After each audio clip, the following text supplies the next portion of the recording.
हरे कृष्णा। थोड़ा जोर से आवाज कीजिए, हरे कृष्णा। यहाँ पे हमारे बीच लगभग 1000 लोग बैठे हुए हैं। 1000 के हिसाब से आवाज आ रही है। जोर से बोलिए हरे कृष्णा। और जोर से हरे कृष्णा कृष्णा कृष्णा हरे हरे हरे राम राम राम हरे हरे। तो एक बार क्या होता है, एक समय की बात है जब राजा हुआ करते थे। एक राजा होते हैं और उनके दरबार के जस्ट बाहर ना 2 भिखारी भीख मांगते हैं रोज। एक का नाम होता है सोनू, एक का नाम होता है मोनू। सबको मालूम है सोनू के बाद मोनू आता है। तो सोनू मोनू राजा के दरबार के बाहर भीख मांगते रहते हैं। ठीक है, जब भी रोज सुबह राजा निकलता है ना अपनी प्रभात फेरी के लिए, वो अपना प्रजा देखता है कैसे चल रहा है सब। तो सोनू क्या बोलता है पता है? धन्य है वो जिसकी सहायता राजा करते हैं। क्या बोलता है सोनू? धन्य है वो जिसकी सहायता राजा करते हैं। और मोनू क्या बोलता है? धन्य है वो जिसकी सहायता भगवान करते हैं। क्या बोलता है मोनू? धन्य है वो जिसकी सहायता भगवान करते हैं। अब ना ये ऐसे रोज ही चलते रहता है। तो एक दिन राजा वहां से जाते हैं तो सोनू बोलता है धन्य है वो जिसकी सहायता राजा करते। राजा देखते ही खुश हो जाते हैं। फिर मोनू बोलता है धन्य है वो जिसकी सहायता भगवान करते। राजा देखते हैं, सोचते हैं मोनू प्रैक्टिकल, उसको समझ में नहीं आता। जो सामने है उसको मस्का लगाओ ना, तुम्हारा फायदा होगा। भगवान है क्या उधर? नहीं है, तो तुमको फायदा कैसे होगा? तो राजा क्या सोचते हैं, मैं एक ना सबक सिखाता हूँ, मोनू को सबक सिखाता हूँ एक बार। तो ये रोज का चलते रहता है। फिर एक दिन सुबह जब राजा जाते रहते हैं अपने प्रभात फेरी के लिए, तो फिर देखते हैं बाहर निकलते ही सोनू बोलता है धन्य है वो जिसकी मदद राजा करते हैं। मोनू बोलता है धन्य है वो जिसकी सहायता भगवान करते हैं।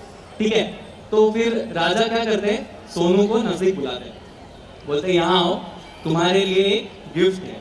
अब राजा ना उसको एक गिफ्ट देते हैं। गिफ्ट में क्या देते हैं? हम सभी का फेवरेट संदेश मिठाई। क्या देते? संदेश मिठाई। तो संदेश का बहुत सारा पैकेट देते राजा। अब सोनू एकदम चकित हो जाता है, बाप रे इतना सारा मिठाई का मैं करूँ क्या? और मोनू को कुछ नहीं देते, राजा ऐसे ही चले जाते हैं। मोनू बेचारा थोड़ा निराश हो जाता है। अब जैसे ही राजा वहां से चला जाता है ना, तो सोनू क्या बोलता है पता है?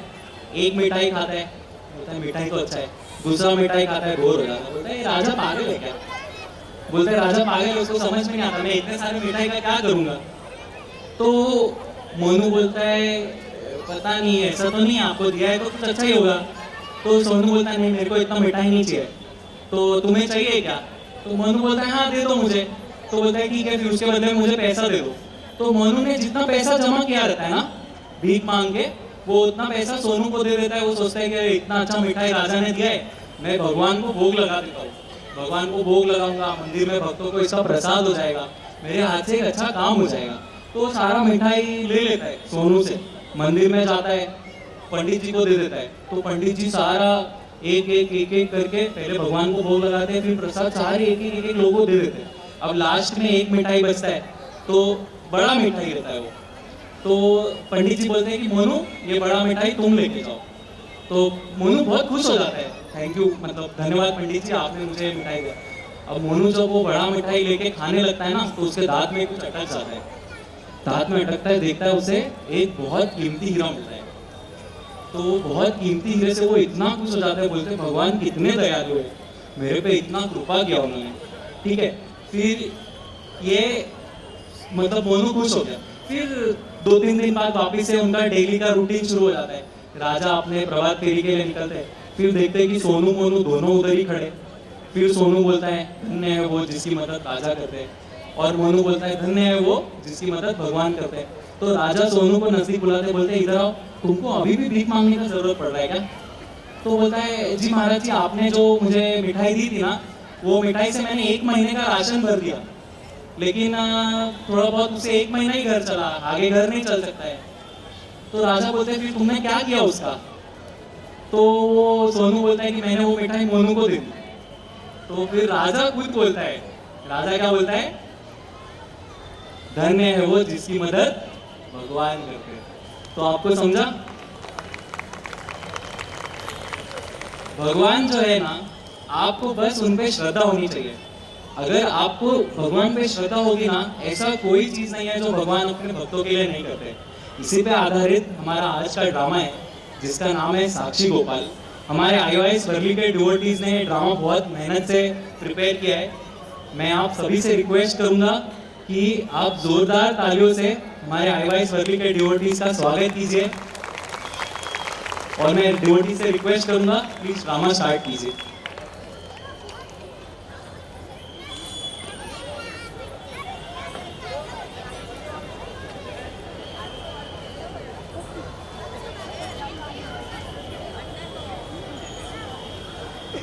बहुत समय पहले दो ब्राह्मण दक्षिण भारत में कांचीपुरम के पास विद्यानगर नामक गांव में रहते थे। उनमें से एक ब्राह्मण बूढ़ा और धनवान था, जिसका नाम था रामनारायण। दूसरा ब्राह्मण जवान था परंतु गरीब था, जिसका नाम था रघु। एक बार रामनारायण ने कई तीर्थ क्षेत्रों के दर्शन करने का सोचा, पर उनके अधेड़ उम्र के कारण वे इतनी बड़ी यात्रा अकेले पूर्ण करने में असमर्थ थे। इसीलिए उन्होंने रघु को अपने साथ आने के लिए प्रोत्साहित किया। वे कई पवित्र स्थलों पर गए, जैसे गया, काशी, प्रयाग और आखिर में सभी पवित्र स्थलों में से सबसे पवित्र मथुरा आ पहुंचे। बाद में वहां उन्होंने वृंदावन के कई मंदिरों का भी दर्शन किया, सभी पवित्र स्थलों में स्नान किया और उन सभी जगहों के दर्शन किए जहां भगवान श्री कृष्ण ने अपनी अद्वितीय लीलाएं की थी। ऐसे ही वे केशी घाट पर स्थित गोपाल जी के मंदिर आ पहुंचे। अब आगे। मेरे प्यारे रघु, हमारे इस यात्रा में जहाँ हम कई पवित्र स्थानों पर गए, तुमने मेरी कितनी अच्छी सेवा की, मेरा कितना ख्याल रखा, मुझे किसी भी तरह की परेशानी महसूस नहीं हुई। तुम्हारी इस सेवा से मैं तुमसे बड़ा प्रसन्न हूँ। मेरे प्रिय रघु, मैं मेरी बेटी का विवाह तुमसे करवा कर तुम्हारे प्रति कृतज्ञता व्यक्त करना चाहता हूँ। लेकिन प्रभु जी, ये नामुमकिन है, ये कैसे हो सकता है?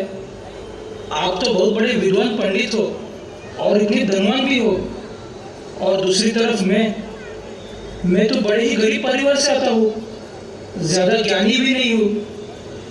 मैं आपकी बेटी का पति बनने के लायक ही नहीं हूँ। नहीं, कृपया मेरा विश्वास करो। मैं मेरी बेटी तुम्हें देना चाहता हूँ और मैंने ये तय कर लिया है। लेकिन आपके परिवार के सदस्यों का क्या?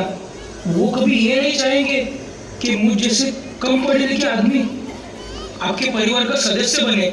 वो मेरी बेटी है और किसी को भी ये कहने का अधिकार नहीं बनता। यदि मैं उसे तुम्हें देना चाहता हूँ तो मैं उसे तुम्हें ही दूंगा। यदि ये सच है तो आप मुझे गोपाल जी के समक्ष वचन दीजिए और उन्हें हमारे लिए साक्षी बनने दीजिए। हाँ, बहुत अच्छा सुझाव है।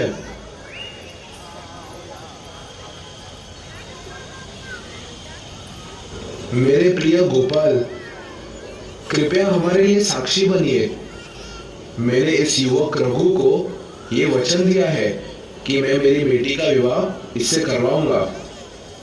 हे गोपाल, यदि इस वचन को निभाने में कोई कठिनाई आए तो मैं आपको साक्षी देने बुलाऊंगा। कृपया आप साक्षी देने अवश्य आइएगा गोपाल। इसके बाद दोनों ही अपने गांव विद्यानगर की ओर निकल पड़े।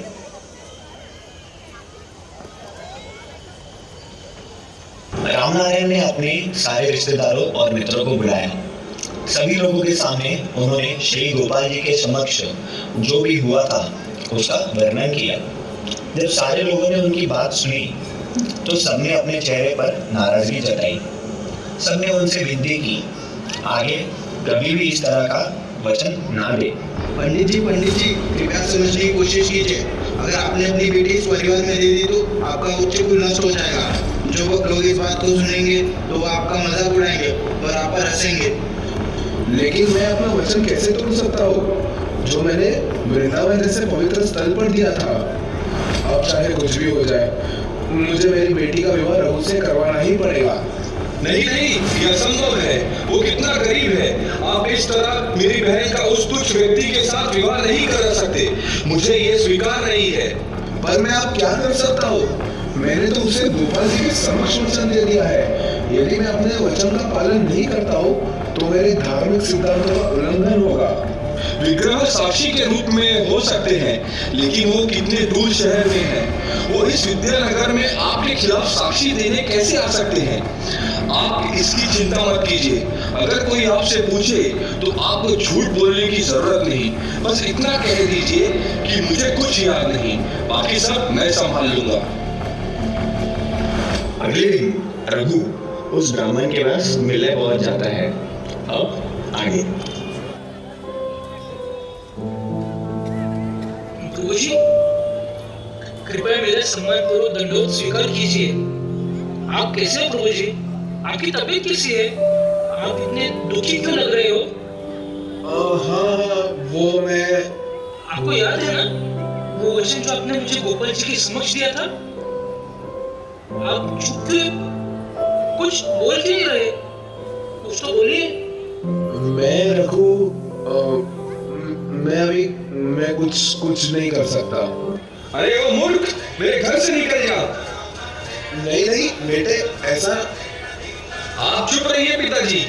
तुम्हें मेरी बहन से शादी करनी है? हाँ नहीं, पहले मेरी बात तो सुनिए। मुझे कुछ नहीं सुनना। नहीं बेटे, ऐसा मत बोलो। आप चुप रहिए पिताजी। अब देखिए मैं क्या करता हूँ। लेकिन प्रभु जी, आप कुछ कहिए ना। नहीं, निकल जा मेरे घर से, नहीं तो मैं तेरा सर फोड़ दूंगा। बेटे रुको बेटे। बड़े बेटे का असभ्य व्यवहार देखकर रघु घबरा गया और वहां से भाग गया। दूसरे दिन रघु ने गांव के लोगों को इकट्ठा किया और राम नारायण के वहां बुलाया। इस वरिष्ठ गृहस्थ ने खुद मुझे वचन दिया था कि वो अपने बेटी की शादी मुझसे करवाएंगे, पर अभी ये उस वचन से पलट रहे हैं। मुझे डर है कि अगर इन्होंने अपने वचन का पालन नहीं किया तो इनका ब्राह्मण सिद्धांत नष्ट हो जाएगा। आपने इस आदमी को अपनी बेटी देने का वादा किया था या नहीं? मुझे कुछ याद नहीं। मुझे समझ भी नहीं आ रहा कि ये जवान लड़का क्या कहना चाह रहा है। ये जवान आदमी चोर है जो मेरे पिताजी के साथ सफर कर रहा था। इसने मेरे पिताजी के पास बहुत सारा पैसा देखा और ललचा गया और इसने धतूरा जहर दे के मेरे पिताजी को मारने का प्रयत्न किया। नहीं बेटे, पर हाँ पिताजी, बता रहा हूँ। फिर वो जहर खाने के बाद ये पागल हो गए थे। फिर इसने उनके सारे पैसे चुरा लिए, उन्हें गालियां भी दी और अब मेरी बहन को चुराने के लिए नई कहानी बना रहा है। क्या आप ये सब सह पाओगे? अब तुम क्या करोगे इस बारे में? इन्होंने गोपाल जी के समक्ष मुझे वचन दिया था, वो साक्षी है। तो क्या तुम तुम्हारे साक्षी को यहाँ ला सकते हो? हाँ, मैं गोपाल जी को यहाँ साक्षी देने बुलाऊंगा। मैं उन्हें अवश्य बुलाऊंगा। अच्छा, तो हम एक सौदा करते हैं। यदि तुम श्री गोपाल जी को साक्षी देने के लिए बुला सकते हो तो मैं मान लूंगा कि मेरे पिताजी ने उनकी बेटी देने का वचन दिया था।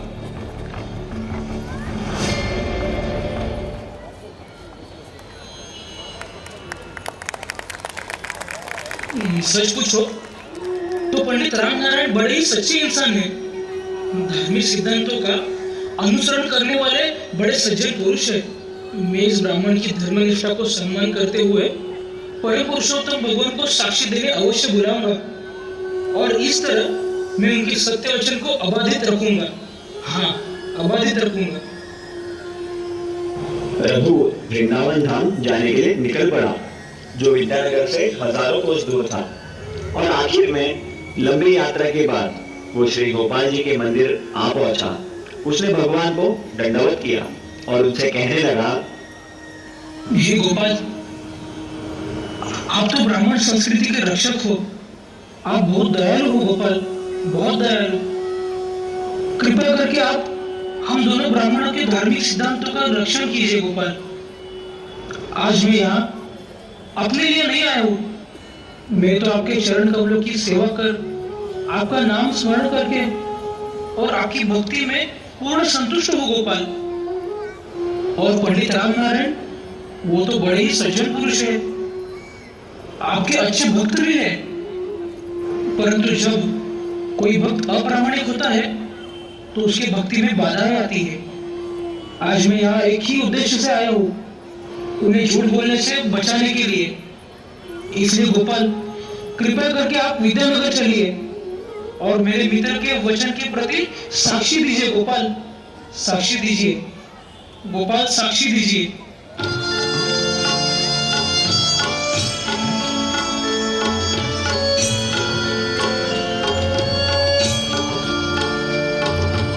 जय जय नंद यशोदा दूला गिरिवरधारी गोपाल।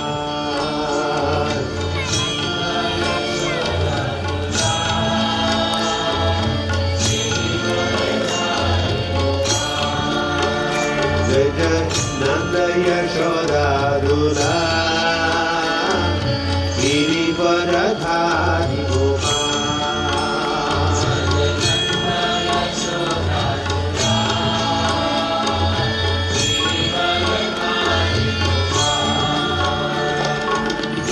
गिरिवरधारी गोपाल।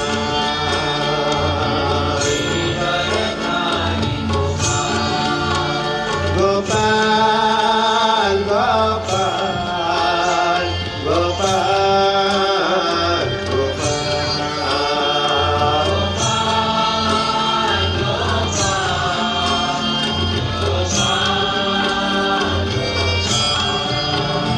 गोपाल गोपाल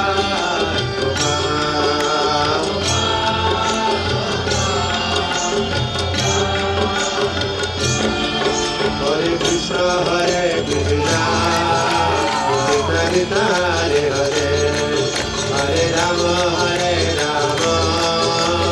राम राम हरे हरे।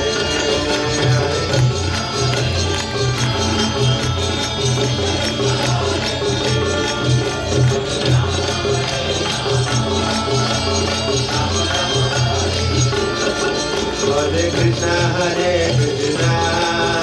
कृष्ण कृष्ण हरे हरे हरे राम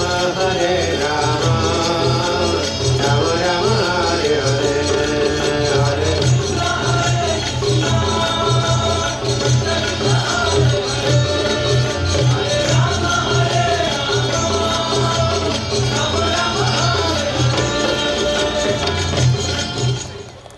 अपने भक्त की प्रेम भरी पुकार सुनकर श्री गोपाल जी बहुत प्रसन्न हुए और अपने निज रूप में प्रकट हुए।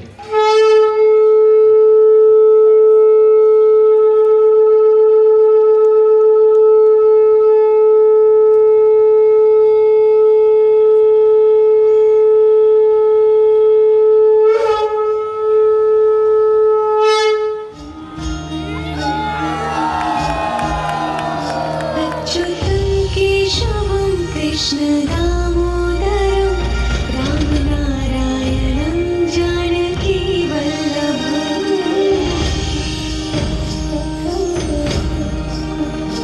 अच्युतं केशवं कृष्ण दामोदरं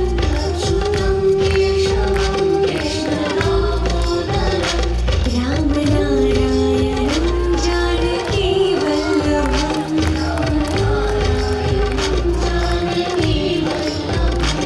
कौन कहते हैं भगवान आते नहीं,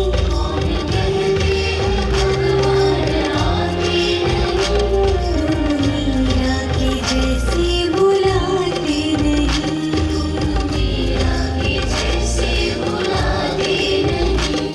मेरे प्यारे रघु, मैं तुम्हारी भक्ति और विश्वास को देखकर बहुत संतुष्ट हूँ। तुम विद्यानगर वापस जा सकते हो। वहाँ सभी नागरिकों को बुलाइए और उस वक्त मुझे याद करें। मैं वहाँ अवश्य प्रकट हो जाऊंगा। तभी उस वचन का साक्षीदार बनकर मैं आप दोनों ब्राह्मणों की रक्षा करूंगा। परंतु गोपाल, यदि आप इस रूप में वहां आए तो वो मेरा विश्वास नहीं करेंगे। यदि आप चतुर्भुज नारायण के रूप में भी आए तो भी वो मेरा विश्वास नहीं करेंगे। क्योंकि मैंने उन्हें कहा है कि वो गोपाल जी है जो साक्षीदार है। इसीलिए कृपया कर आप विद्यानगर चलिए गोपाल, आप विद्यानगर चलिए। परंतु प्यारे रघु, मेरे आने की अपेक्षा आप कैसे कर सकते हो?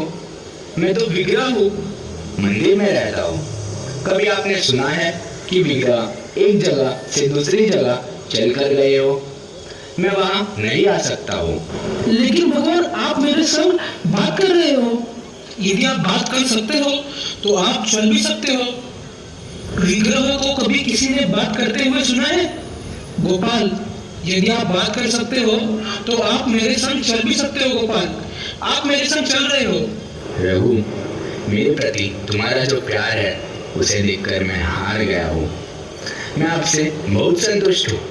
मैं आपके साथ विद्यानगर अवश्य चलूंगा, परंतु एक बात का ध्यान रखना रघु, जब तक हम विद्यानगर पहुँच नहीं जाते आप मुझे पीछे मुड़कर नहीं देखोगे। मेरे पैरों में बंधे हुए घुंघरू की आवाज़ सुनकर आपको पता चलेगा कि मैं आपके पीछे पीछे चल रहा हूँ। यदि आपने पीछे मुड़कर देखा तो मैं वहीं पर स्थिर हो जाऊंगा रघु। और एक बात, प्रतिदिन आप 1 किलो चावल पकाना जो मैं ग्रहण करूंगा। हाँ, मुझे मंजूर है गोपाल। आप मेरे साथ चलिए, आइए गोपाल। पीछे मुड़कर नहीं देखना है रघु। हाँ, गोपाल आप आइए। इसी तरह रघु और गोपाल जी के विग्रह ने सफर शुरू किया।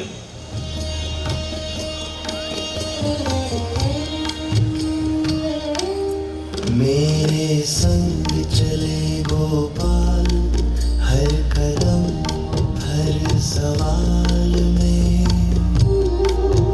जब मन डगमगाए राहों में, थामे हाथ कृपाल मेरे गोपाल।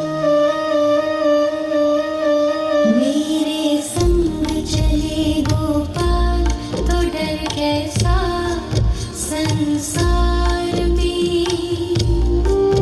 छाया बनकर साथ निभाए, लीला कर हर हाल में।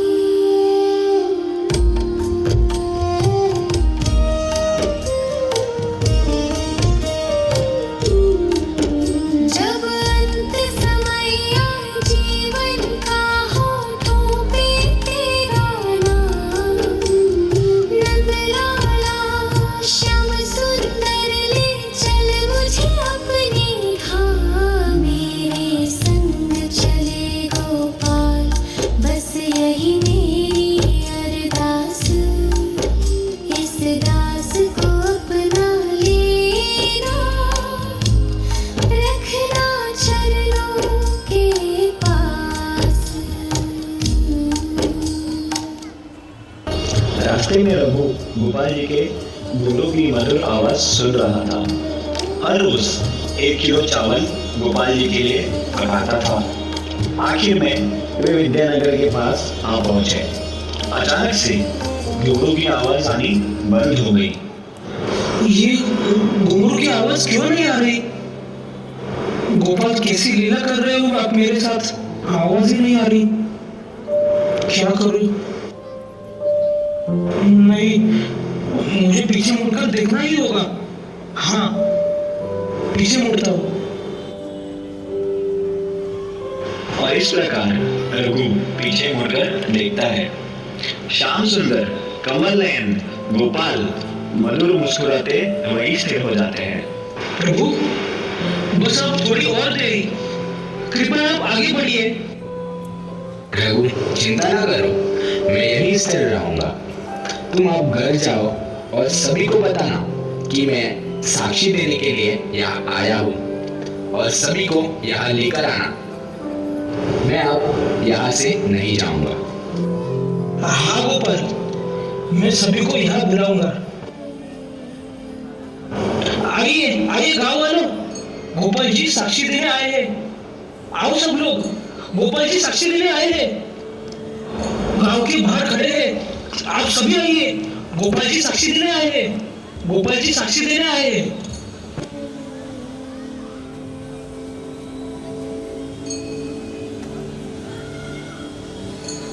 मैं साक्षी देता हूँ कि पंडित रामनारायण ने अपनी बेटी को विवाह में रघु को देने का वचन दिया था। हे गोपाल, मेरे प्रिय भगवान, मुझे अपनी आंखों पर विश्वास ही नहीं हो रहा है। मेरे लिए आप इतने कठोर प्रयास कर आपका धाम छोड़ साक्षी देने यहाँ आए हो। परिवार के सदस्यों के प्रति भावुक होकर मैंने दिया हुआ वचन और ब्राह्मण सिद्धांतों का उल्लंघन किया है। मुझे क्षमा कर दो भगवान, मुझे क्षमा कर दो। रामनारायण, कृपया क्षमा मत मांगो। जीवन भर तुमने निस्वार्थ होकर मेरी भक्ति और सेवा की है। आप दोनों ही जन्म जन्म से मेरे शाश्वत रूप में सेवक हो। आप दोनों की सच्चाई पर मैं बहुत संतुष्ट हूँ। आप जो चाहे वो वरदान मांग सकते हो। हे गोपाल, आपके चरण कमलों की भक्ति के सिवाय हमें इस दुनिया में किसी भी चीज की जरूरत नहीं है गोपाल, किसी भी चीज की जरूरत नहीं है। हाँ भगवान, हमें हर जन्म में आपके नम्र सेवक रहने दीजिए। श्री गोपाल जी की जय, श्री गोपाल जी की जय, साक्षी गोपाल जी की जय। श्री कृष्ण गोविंद हरे मुरारे, हे नाथ नारायण वासुदेवा। श्री कृष्ण गोविंद हरे मुरारे, हे नाथ नारायण वासुदेवा। नंदन को वंदते सबकी राज, सबके स्वामी अंतर्यामी पूर्ण कीजिए काज।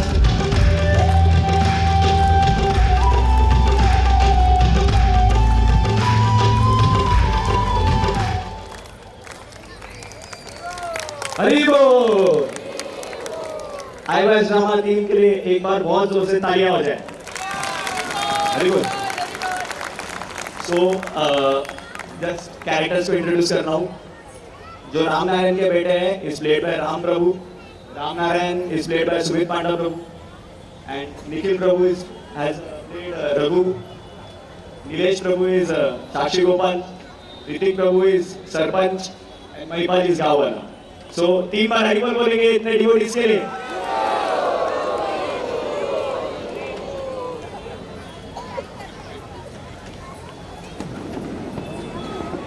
Good.